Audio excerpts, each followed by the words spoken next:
tàmbali ko rek si nga xam ne mooy Tribune Sport li mu wax rek maison de la presse au Maroc. L'AMPS fixe les conditions de couverture de la Coupe d'Afrique des Nations 2025 ñu daal di def nataalu ki nga xamante ne nii rek mooy président AMPS monsieur Thiam ñu daal di wax rek si Premier League victoire folle de Manchester City à Fulham 5-4 mu ngoog ñu daal wax rek si nga xam mooy Source A rek daal di ñëw rek si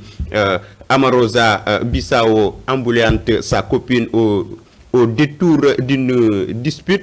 à 18 ans et déjà l'horreur mu ngoog moom lañ daal di def noonu mu ngoog loolu day na waar waaye itam ñu ngi def rek l'ex député Bougazeli en garde à vue escroquerie immobilière présumée à Guédiawaye ñu daal di def rek au total 6 plaintes contre lui ñu daal di def l'ancien député Bougazeli.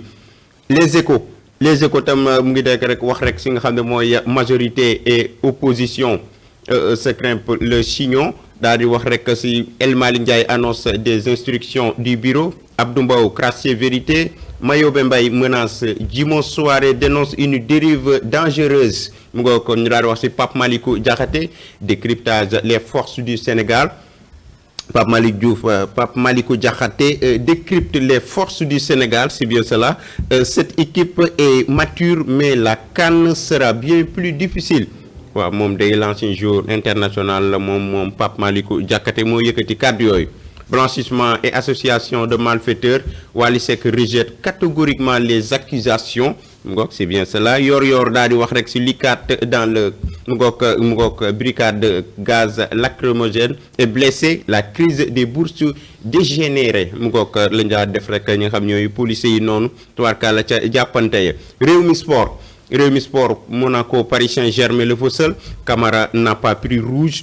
et la région dévoilée ñu daal def rek ki nga xam mooy l'international sénégalais Lamine Camara. RD Congo publié sa liste 800 grands absents ak kii de bokk na ci les meilleurs joueurs congolais vraiment waaw Yohan Wissa moom mu joue en Angleterre mu ngoog situation tendue à l'UCAD ñu Walf Quotidien moo wax le lool le recteur lève les franchises universitaires Walf Quotidien crise bissau-guinéenne et report du cycle Sénégal-France la diplomatie désorientée mu ngoog daal di def photo nataalu président de la République ak premier ministre Ousmane Sonko mu ngoog ñu daal dem ci l'observateur yi daan nay xamle rek mi nga xam ne mooy procès PM6C prédateur sexuel de 47 ans aveu glaçant du chauffeur de clando qui violait les femmes utilisant mes doigts lii day na war sa waay day dëgg day na war fii waaw chauffeuru clando la daal waaye li muy def ëpp na moom daal lim violé ci femme sax nee na mënu koo wax xam ko 16 étudiants blessés dont 6 graves 4 policiers évacués loolu ci affrontement à l'université de Dakar mu ngoog ñu daal dem rek si li nga xam ne mooy enquête choc sur le marché Azer AE Power et EPC audition cruciale de l'administrateur de AE Power Sénégal mu ngi koy topp rek l'enquête ba le point Serigne Cheikh Thioro Mbacké une trajectoire d'engagement de résilience et de responsabilité publique par Cheikh Mbacké Faye mu ngoog ñu def nataalu député boobu di Cheikh Thioro Mbacké Abdoulaye Fall président fédération sénégalaise de football notre objectif est de gagner la CAN 2025 c'est bien cela yàlla na antu conseil académique autorisé le recteur a fait appel aux forces de l'ordre pour sécuriser le campus Point Actu Sport moom ñëw na ci CAN Maroc 2025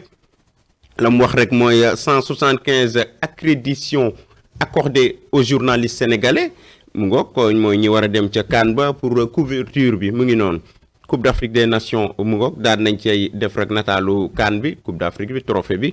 mu ngoog loolu tam daal nañ ko ciy wax Olivier Glasner donne les nouvelles d'Ismaïla Sarr loolu tamit daal nañ cay ñëw comment il pourrait rater la CAN loolu de Sénégalais yi souhaité wuñ ko vraiment l'enquête crise dans les universités publiques l'étincelle avant l'incendie mu ngoog ñu daal def Cheikh Anta Diop takk der yi daal di taxaw ni ak xeer yeeg mu ngoog ak coow li l'évidence l'Assemblée nationale Anta Babacar Ngom en avocate XXL du secteur privé bu ko défendre lu mu xam ndax loolu lay liggéey c'est bien cela ñu daal di wax rek si Sud du Quotidien hospitalité comme doctrine d'État Sénégal terre d'asile ñu daal di def nag ay nataalu ku mel ni rek Ahmadou Amido Kam daal di def ki nga xam mooy Hissène Habré les anciens présidents ak ki mooy Diawara bu Gambie ak ki nga xam ne mooy Toumani Touré ak ki nga xam ne mooy Umballo Sissoko muy juróomi président yoo xamante ne fii la ñu làqu si woon fii ci réew mi mu ngoog loolu yàgg na am fii ci réew mi Sénégal pays de teranga le quotidien affrontement à l'université de Dakar francistes pour la violence les FDS autorisés à pénétrer dans le campus les travailleurs craignent les violences physiques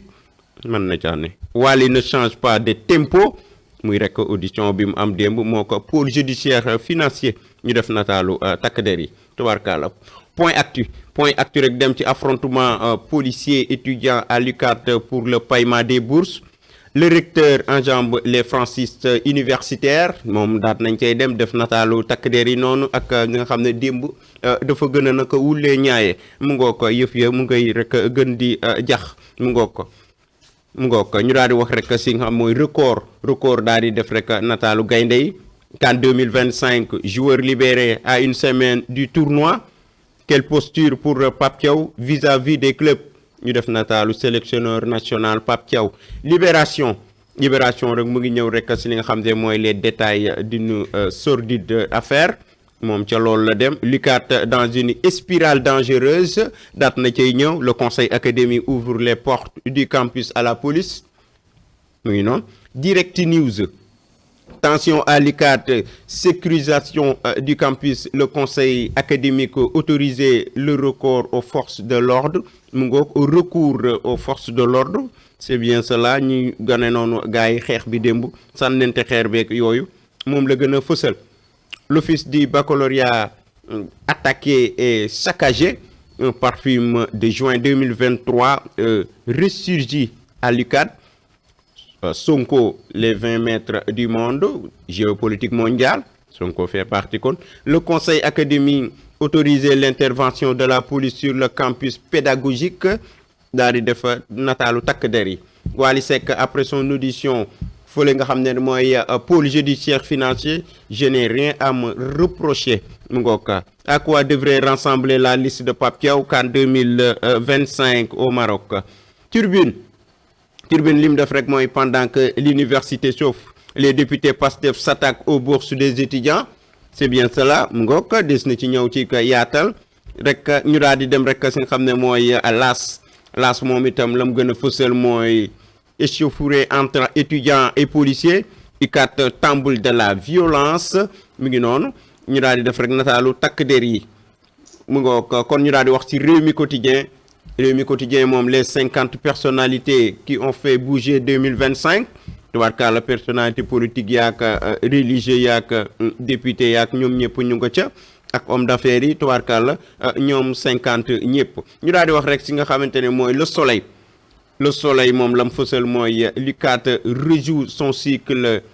infernal loolu la daal di teg Serigne Gueye Diop annonce la baisse du prix du riz consommation c'est bien c'est une bonne nouvelle mu ngoog kon foofu rek lañ koy daal di ndarkap daal di naka ñëwaat ci li nga xamante ne nii rek mooy ci plateau bi daal di wax li nga xamante ne mooy rek jëmle ci ak yaatal mu ngoog ñu daal di tàmbali rek ak ki nga xam ne mooy ma xëyi gasama nga xam ne moom mooy rek sunu chronique